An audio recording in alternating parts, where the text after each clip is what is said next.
Chapter का नाम क्या है? भारत अर्थव्यवस्था और इसके विकास का इतिहास। देखो ना, अर्थव्यवस्था, भारत की जो अर्थव्यवस्था जो थी, अंग्रेजों से पहले भारत की अर्थव्यवस्था जब मुगल साम्राज्य था तो कहा जाता है ऐसा कि 27% के एवरेज में था। पूरा विश्व में जितना सामान बिकता था 27% के एवरेज में ना। विश्व में भारत का व्यापार मतलब कि 100 को सामान जहाँ बिक रहा है ना, अकेले भारत 27 को बिक देता था। समझ रहा है? 27%, अभी तो 5% नहीं बचा। आज 27% सामान अगर बेचना है कहो पूरा विश्व में अकेले ना, तो बहुत बड़ी अर्थव्यवस्था आपकी होगी, बहुत सामान बना रहे होंगे। इस अर्थव्यवस्था का नासा कैसे अंग्रेज ना, तो एक शब्द आती है उपनिवेश। क्या था है? उपनिवेश। कॉलोनी, अंग्रेजी में क्या कहता है? कॉलोनी। कॉलोनी कहता है। उपनिवेश शब्द का मतलब समझिए, कहता है कि जब किसी देश कोई अन्य देश पर उसको राजनीतिक रूप से, सामाजिक रूप से, आर्थिक रूप से, सभी रूप से अपना दबदबा, अपना शासन स्थापित कर दे किसी दूसरे देश पर, तो वह कहलाता है उपनिवेश। क्या कहलाता है? उपनिवेश। जैसे कि मान के चलते हैं कि हाई इंडिया है, भारत इंडिया हो गया। अब इंडिया है तो इंडिया जो है इस पर किसका अति था? ब्रिटिश का। ब्रिटिश का जो है इस पर कब्जा था इंडिया पर। तो ब्रिटिश का उपनिवेश इंडिया था, ना कि इंडिया ब्रिटिश का उपनिवेश। सुना है पहले? ई कब्जाया इंडिया को, तो इंडिया उपनिवेश बना इसका। तो इंडिया उपनिवेश किसका है? ब्रिटिश का ना। तो समझ में आया कि मजबूत जो देश था वो कमजोर देश पर आक्रमण के द्वारा चाहे किसी भी रूप से किसी देश पर कब्जा करके ना उस पर अपनी शासन व्यवस्था को स्थापित कर दे, शासन व्यवस्था को चलाए, सामाजिक रूप सभी रूप से अगर चलाए, तो वह कॉलोनी कहलाता है, उसका उपनिवेश कहलाता है। क्या कहलाता है? उपनिवेश। समझ में? तो अंग्रेज के सिर्फ एक उपनिवेश थोड़ी न था, अलग अलग उपनिवेश था। मतलब कि भारत को कब्जाया था, बगल में कुछ और देश को भी कब्जाया था, तो अलग अलग उपनिवेश थे। तो उपनिवेश जब भारत आया तो उस समय जब भारत पर अंग्रेजों का जब शासन हुआ तो भारत की अर्थव्यवस्था पे इतना नासा कि भारत की व्यवस्था गर्त में चली। 200 साल तक रहा है अंग्रेज रहा है, 150-200 साल तक। तो वही बात है, तो उतने सालों में अंग्रेज भारतीय अर्थव्यवस्था को संपूर्ण रूप से नासा। अब बात आती है कि नाश तो दिया, लेकिन आज जो बची हुई सब अर्थव्यवस्था उसके बारे में जानकारी इकट्ठा करनी है। तो बात आता है कि सबसे पहले अर्थव्यवस्था क्या है। तो अर्थव्यवस्था इकोनॉमी की बात करता है तो कहता है इकोनॉमी एक प्रकार का सिस्टम, एक प्रकार का तंत्र है। क्या है? एक प्रकार का तंत्र ना, जिसमें आर्थिक क्रियाएं संपादित होती है। क्या होती है? आर्थिक क्रियाएं संपादित होती है। अब मान के चलते कि आर्थिक क्रिया क्या है। देखो इकोनॉमी में 2 क्रिया होता है, एगो इकोनॉमिकल एक्टिविटीज, एगो नॉन इकोनॉमिकल एक्टिविटीज। एगो आर्थिक क्रिया, एगो गैर आर्थिक क्रिया। कौन कौन?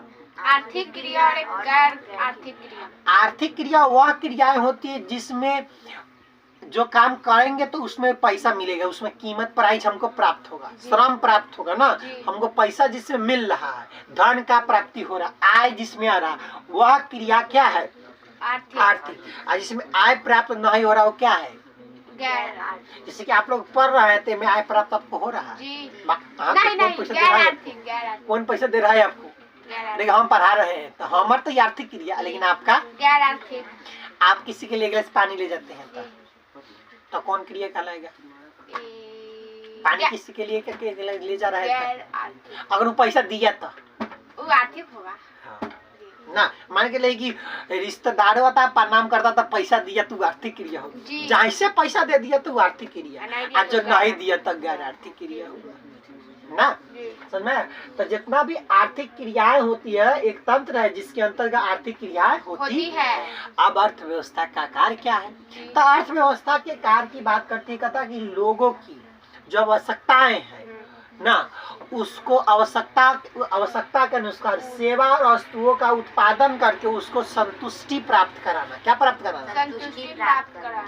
जैसे कि हमको साल की जरूरत है तो उत्पादक का काम है कि उत्पादन करेगा साल, अब बेचेगा जिसका हमको यूज करेंगे, जिससे हमको संतुष्टि प्राप्त होगा ना। देखो उत्पादक जो होता है ना, अगर बात किया जाए उत्पादक के पास साधन होता है। क्या होता है? साधन। जिसको हम कहते हैं फैक्टर ऑफ प्रोडक्शन ना, उत्पादन के साधन। तो 5 गो साधन आपके 9th में दिया गया है किताब में। जी, तो दिया हुआ भूमि, है। श्रम, पूंजी, संगठन और उद्यम ना। लैंड, लेबर, कैपिटल, ऑर्गेनाइजेशन और इंटरप्राइज। कथा कहने का अर्थ है कि जो भूमि है, हम 9th में पढ़ा कि भूमि से मतलब सिर्फ जमीन नहीं है। जी। मार्शल कहा है कि मार्शल कहा गया है कि इसे भूमि नहीं, वरन सारी प्रकृति में जो फ्री में सामान मिला है सब क्या है?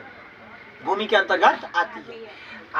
श्रम, लेबर, श्रम जो है, श्रम के बात किया जाए तो जो आदमी काम कर रहा है उसका रुपया जो मिला, परिश्रम के आधार पर जो पैसा मिला वो श्रम कहलाता है। श्रम मानव 2 तरीके से करता है, फिजिकल रूप से और मेंटल रूप से। फिजिकल करेगा ना, या फिजिकल लेबर करेगा या तो मेंटल लेबर करेगा। कहने का अर्थ है कि शारीरिक आपका श्रम करेगा या तो मानसिक श्रम करेगा। शारीरिक श्रम करने का अर्थ शरीर से कमा रहा है। किससे कमा रहा है? शरीर से। ना हाथ से ढो रहा है, काम कर रहा है देह से, तो वो शारीरिक हुआ। दिमाग से जो काम कर रहा है वो मेंटल हुआ ना। ये दोनों के द्वारा पैसा मिलेगा क्या, तो यह श्रम में आ जाएगा। पूंजी के बाद कहता है कैपिटल के बाद, तो कहता है कि धन का वह अंश जो उत्पादन में लगाया जाए, बिजनेस करे में लगाया जाए, उत्पादन में जो पैसा लगाया जाता है उसी को क्या कहा जाता है? पूंजी। संगठन, उस सारे सिस्टम को चलाने के लिए एक संगठन, ग्रुप बनता है जिसी को हम संगठन, ऑर्गेनाइजेशन कहते हैं। इस सब का जो जोखिम उठाता है वही उद्यम कहलाता है। जोखिम उठाने वाला, ऐसे सब में सबको मैनेजमेंट करने वाला ही क्या कहलाता है? उद्यम कहलाता है। अब कहता है कि जितना साधन है, उत्पादन साधन है, चाहे इसको लागत साधन भी कहते हैं। अब बात आती है जो लागत साधन है ना, इसी लागत साधन का उपयोग करके ना जो उत्पादक होता है, कौन? उत्पादक, प्रोड्यूसर। उत्पादक मतलब सामान बनाने वाला ना, उपभोक्ता मतलब सामान का यूज करने वाला। जैसे कि हम इसका यूज करें कि बनाए, यूज कर रहे हैं, तो हम उपभोक्ता हुए, जो बनाया होगा उत्पादक हुआ। तो अब बात करता है कि उत्पादक और उपभोक्ता जो है, उपभोक्ता उपभोग करता, ठीक है लिखे है? उपभोक्ता जो है क्या लिखा है? उपभोक्ता। तो सुनो, उपभोक्ता जो है प्रोड्यूसर और कंज्यूमर। प्रोड्यूसर का काम है सामान को बनाना, कंज्यूमर का काम है कि उसका यूज करना ना। अब कैसे करेंगे? तो उत्पादक का काम है कि सभी साधनों का यूज करके ना लाभ कमाना, प्रोड्यूस करके उस पर फायदा कमाना। ठीक। दूसरा बात आता है उपभोक्ता। उपभोक्ता का काम है कि धन का, किसका? धन का और समय का प्रयोग कर, किसका प्रयोग कर? धन और समय का प्रयोग कर। जब धन और समय का प्रयोग करेंगे तो जो सालवा खरीदे हैं ना, नया साल कथी की नहीं है? नया साल। ये वाला नया साल मतलब कि जब उत्पादक तब बना दिया, पूरा लगा के बना दिया, हम पैसा दिए हैं, हाँ। समय जाके खरीदे, समय लगाए ना, आइला है, हाँ। इसको और संतुष्टि प्राप्त हुआ तब बढ़िया बात है, तब हम अच्छा कंज्यूमर कहलाएंगे। तो अच्छा सामान खरीद के लिए, खराब किन के लिए आएंगे तो नहीं। बुझाया? तो कंज्यूमर का जो उपभोक्ता होता है उसका उद्देश्य यही होता है कि हमको संतुष्टि प्राप्त हो। क्या हो? पार्ले जी बिस्कुट किन के लेता, खा के संतुष्टि प्राप्त होता है? न होता है।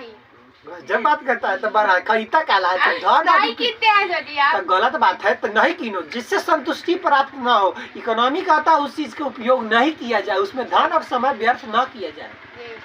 आपका एक अच्छा उपभोक्ता कब बनेगा? अच्छा जब आपको संतुष्टि प्राप्त हो, ऐसा सामान खरीदिए ना। बहुत तरह के रोल अच्छा नहीं लगता है तो खरीद के जियाने करता है, तो धन और पैसा के उपयोग, लेकिन संतुष्टि प्राप्त नहीं हुआ। लेकिन हमारे लेखा आदमी के तो बढ़िया लगता है ना, तो जाएगा दे देता है, आदमी चाप देगा। तो ही बात है कि रुपया पैसे, धन का और जो है आपका जो बात किया जाए कि समय का उपयोग करें तो संतुष्टि प्राप्त हो। ये कहता है कि हम इतना चीज का बनाए तो हमको लाभ मिले। आमलेट वाला रोल बना रहा है तो साधन का उपयोग कर रहा है, अब बना रहा है उसको फायदा चाहिए, तो पहला चाहिए। अब बात आती है कि अर्थव्यवस्था के प्रकार। उससे पहले अर्थव्यवस्था के प्रकार समझे पहले अर्थव्यवस्था स्ट्रक्चर ना, स्ट्रक्चर कैसा है इकोनॉमी का ना। तो जो इकोनॉमी का स्ट्रक्चर है 3 भागों में बांटा गया है आपके बुक के अनुसार ना। प्राइमरी सेक्टर, सेकेंडरी सेक्टर और टर्शियरी सेक्टर। बोलो तक बात। प्राइमरी सिस्टम नहीं, प्राइमरी सेक्टर, जी, सेकेंडरी सेक्टर और टर्शियरी सेक्टर। प्राइमरी सेक्टर, हाँ। सेकेंडरी और sector tertiary, tertiary sector, tertiary sector. Tertiary sector. हाँ, प्राथमिक क्षेत्र, द्वितीयक क्षेत्र और तृतीयक क्षेत्र। प्राथमिक क्षेत्र सीधे जो है ना कृषि से संबंधित होता है, खेत से जी, ना, इसलिए ना कृषि क्षेत्र भी इसको कहा जाता है। कहा जाता है कृषि क्षेत्र। इसमें पशुपालन भी आ जाएगा, मछली पालन भी आ जाएगा, जंगल से उत्पादन करा। डायरेक्ट जमीन से जुड़ा वाला काम है वो प्राथमिक क्षेत्र के अंतर्गत आता है ना। भैंस पालन, बकरी पालन सब इसमें आ गया। पशुपालन को आते थे सब इसी में आ गया है ना। अब द्वितीयक क्षेत्र, इसको औद्योगिक क्षेत्र कहा जाता है। औद्योगिक क्षेत्र, इसमें फैक्ट्री की खाली बात आएगा जी, तो खनिज व्यवसाय, हाँ। निर्माण, विनिर्माण, सब गैस, बिजली। गैस और बिजली, वाटर सप्लाई जो होता है ना, गैस सप्लाई, बिजली सप्लाई, वाटर सप्लाई, ये सब तो निकल आएगा। गैस जो मिला, सेवा हुआ कि द्वितीय औद्योगिक क्षेत्र के अंतर्गत है। तनका से आपको कंफ्यूजन करता है, लेकिन याद रखना है क्या कि वाटर सप्लाई पानी सप्लाई करेगा, या तो बिजली सप्लाई करेगा, या तो आपका गैस सप्लाई करेगा। औद्योगिक क्षेत्र में आएगा। किसमें आएगा? द्वितीय क्षेत्र। तृतीय क्षेत्र को सेवा क्षेत्र कहा जाता है। कहता है सेवा क्षेत्र। इसको औद्योगिक क्षेत्र या मध्यम क्षेत्र कहा जाता है। माध्यम क्षेत्र बीच है, लेकिन नाम कथी है? माध्यम क्षेत्र। हाँ, मध्यम क्षेत्र। तृतीय क्षेत्र को हम कहते हैं सेवा क्षेत्र। सेवा क्षेत्र के अंतर्गत बीमा आता है। बीमा समझता है इंश्योरेंस। जी जी अरे आप समझ गए, जी, ये अंग्रेजी कहता समझ में, अंग्रेजी हिंदी नहीं। बीमा इंश्योरेंस ना कहता, इंश्योरेंस करवा लो बोलू, पैसा है मरेगा तो मिलेगा, चाहे ठोकर को लग गया जी, असन के इंश्योरेंस होता है। जी, अब बात क्या कि परिवहन, रोड सरकार दिया है तो फायदा है ना, जी, तो इसको तो सेवा कर रहा है ना। जी, अब क्या की सेवा कर रहा है? जा रहे तो सेवा नहीं दे रहे हैं। संचार। संचार, फोन से हेलो कौन बतिया रहे हैं तो सेवा नहीं है। जी, फिर व्यापार कर रहे कथी है? से हम पर सेवा है। व्यापार भी सेवा क्षेत्र के अंदर, हम व्यापार किए तो कैसे सेवा क्षेत्र के अंदर। इसके व्यापार कोई सामान बेच रहा है दुकानदार तो कथी सेवा क्षेत्र में है। तो पैसा लेकर ना दे रहा है। तो क्या आपको फ्री में बीमा कर देगा? क्या आपको परिवहन फ्री में कर देगा? संचार फ्री में? हेलो फ्री में करता तो आप ना माने, ठीक है, पैसा सेवा करने नाम है सेवा, फ्री वाला सेवा नहीं है ना। आपको थोड़ा कर गोर जाते क्या फ्री में सेवा? ये गोर जाते वाला सेवा नहीं है यहाँ, पैसा से सेवा सब है। एजुकेशन हो गया, सेवा क्षेत्र, सेवा के लिए पैसा लिए जाता है जी, लेकिन सेवा क्षेत्र नाम। तो 3 क्षेत्रों में बांटा गया। अब बात किया जाए कि सबसे ज्यादा जीडीपी में योगदान किसका है, तब बताओ कि इसमें तृतीय क्षेत्र में ज्यादा लोग कमाता है। बताओ कृषि में सबसे ज्यादा लोग है कि द्वितीय क्षेत्र में, कि तृतीय क्षेत्र में सबसे ज्यादा लोग क्या काम करता है? काहे में सेवा है ना। तो काम सबसे ज्यादा के में लोग कर रहा है, के में पैसा रुपया कमा रहा है, ये बताना है। रुपया के में कमा रहा है, काम के में कर रहा है सबसे ज्यादा लोग? बताओ। कृषि में सबसे ज्यादा लोग काम कर रहा है नहीं, द्वितीय क्षेत्र में, सेवा क्षेत्र में सबसे ज्यादा लोग। सेवा क्षेत्र। हम भी क्या कर रहे हैं? सेवा। अभी क्या हम का पर कर रहे हैं? कौन न कौन सेवा में जाए, अधिकारियों बनेंगे तो सेवा नहीं है, हैं? मालिकों बनिएगा फैक्ट्री के, तो फैक्ट्री में औद्योगिक जो काम कर रहा है वो जाएगा द्वितीय क्षेत्र, मजदूर जाएगा द्वितीय क्षेत्र में जो काम कर रहा है, लेकिन मालिक थोड़े जाएगा। मालिक तो ऑफिस में बैठेगा द्वितीय क्षेत्र। हाँ, तो सबसे ज्यादा जीडीपी में योगदान किसका है? सेवा क्षेत्र। सेवा क्षेत्र। सेकंड में द्वितीय, थर्ड में प्राथमिक, लास्ट प्राथमिक। कृषि में ज्यादा लोग नहीं, पैसों कम है। योगदान करने मतलब कि ज्यादा उत्पादन के पैसा कमाने की बात कर रहे हैं। तो पैसा कमाता कौन ज्यादा है? सेवा क्षेत्र। बस वही तो बात है। सेकंड नंबर आगे देखो, हम बता दें किसी देश को अगर सबसे ज्यादा पैसा कमाना है तो द्वितीय क्षेत्र को विकसित करना होगा। ये जैसे ही विकसित होगा ना द्वितीय क्षेत्र, तो तृतीय क्षेत्र अपने आप बढ़ जाएगा। किसी के मान के पारू में अपना 10 गो कारखाना लगेगा, biscuit factory, chocolate factory, mixture factory लगे अगर मान के चलते हैं तो उद्योग कारखाना द्वितीय क्षेत्र का आएगा, द्वितीय क्षेत्र यहाँ विस्तारित होगा। हाँ। अब द्वितीय क्षेत्र होगा तब व्यापार होगा ना, जी। खरीद के लोग बेचेगा, जी। सस्ता में मिलेगा, हाँ। तब व्यापार बढ़ेगा ना, तब द्वितीय जी। क्षेत्र बढ़ रहा है ना, जी। लोग अलग अलग से आएगा अपना यहाँ खरीदने के लिए, तब परिवहन का उपयोग करेगा, जी। इतने आएगा तो कुछ खाए पिएगा, नाश्ता करेगा, सब तो भाई तृतीय क्षेत्र बढ़बे ना करेगा। जी। हर एक चीज से, परिवहन से बढ़ेगा, संचार से, सब कुछ से बढ़ेगा ना। शहर बन जाएगा धीरे धीरे। वही बात है कि कैसे बढ़ेगा। अब जो बात आती है कि अर्थव्यवस्था के प्रकार के बाद टाइप्स ऑफ इकोनॉमी, तो टाइप्स ऑफ इकोनॉमी के बात किया जाए तब सबसे आती है पूंजीवादी कैपिटलिस्टिक, समाजवादी सोशलिस्टिक, मिक्स जाता है, मिक्स इकोनॉमी, मिश्रित अर्थव्यवस्था।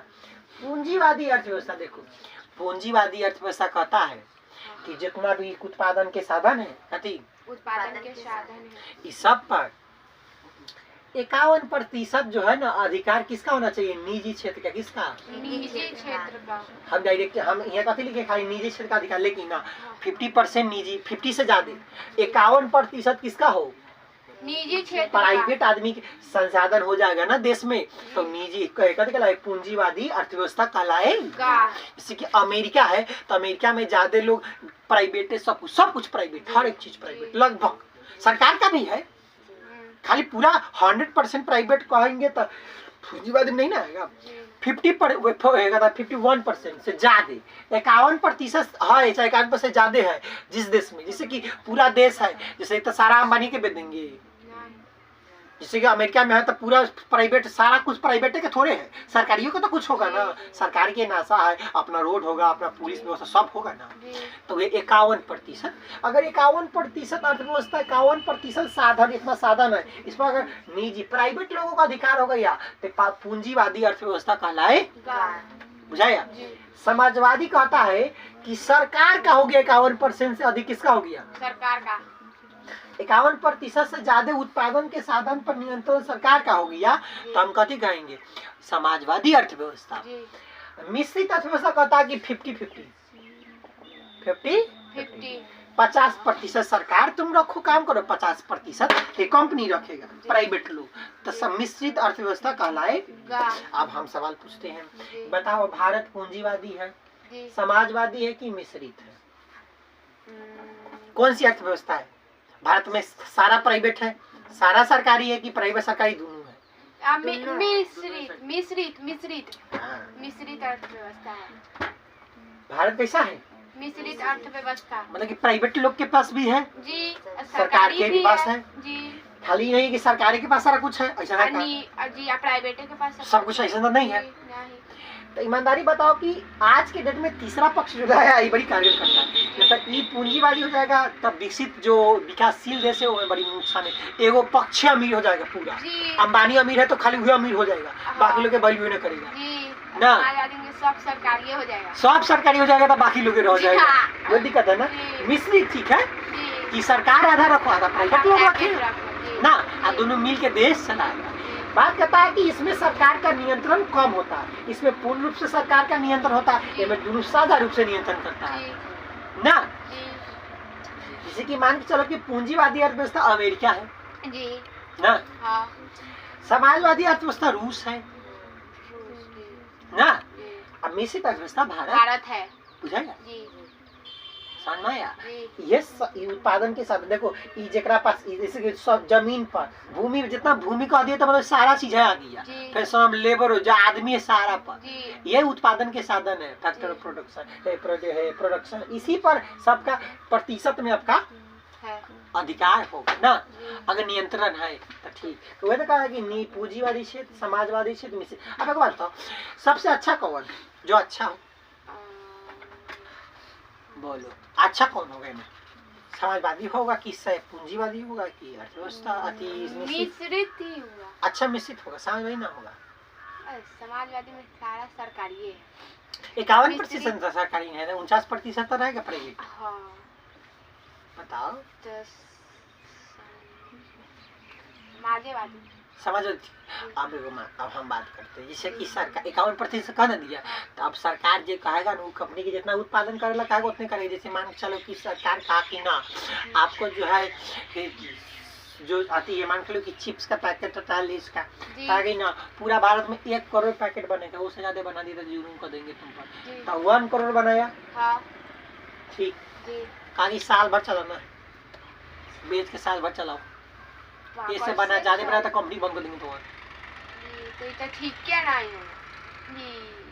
1 साल कैसे चलेगा 1 करोड़? मान के लो 2 दिन पार कर दिए भारत के लोग, 2 दिन पार कर दे 1 करोड़, एक वही 5 खा जाता है यूरिया, बताओ चलेगा? नहीं है, नहीं चलेगा। तो वही ये बात है ना, लगता साफे में छोड़ दे, पूंजीवादी में आज सब छोड़ दे, सरकार छोड़ दे, तो जितना मनो उतना बना देगा, सारा बना कोनो किने वाला रहबे, साफे छोड़ देता नियम तो ठीक है कि हाँ कि कंप्रोमाइज करके चलो, साफे पूरा बनाइए ना दो आप पूरा छोड़िए ना, हाँ बीच में बना, हाँ कि आदमी के देखो हल्का इधर साफे घटा देगा तो बर्बाद हो जाएगा, साफे बना देगा तो ये बर्बाद होगा। ये लगी जो है तनका कम रखो डिफरेंस, तब काम करो तो चलेगा। ये लगी लगभग सभी देश आजकल मिश्रित अर्थव्यवस्था अपनाने का प्रयास कर रही है ना, तब भारत तो मिश्रित न कर रहा, तब भारत तो पीपीपी मॉडल लाया, कथी लाया है पीपीपी। इसी के माध्यम से सरकार कथी कर रही है, रेलवे को प्राइवेट कर रही है। कहा कि ट्रेन मोदी जी बेच दी है, सोच रहा सुना रहा था कि मोदी ट्रेन बेची थी ना सुना था। तब पीपीपी मॉडल में ऐसे कहा जाता है कि प्राइवेट कंपनियों को दे दिया जाएगा कुछ रेलवे चलाने के लिए, ऐसा कहा गया है। लेकिन थोड़े की पूरा दे दो, खरीद लिए, थोड़ी बेच थोड़े देगा।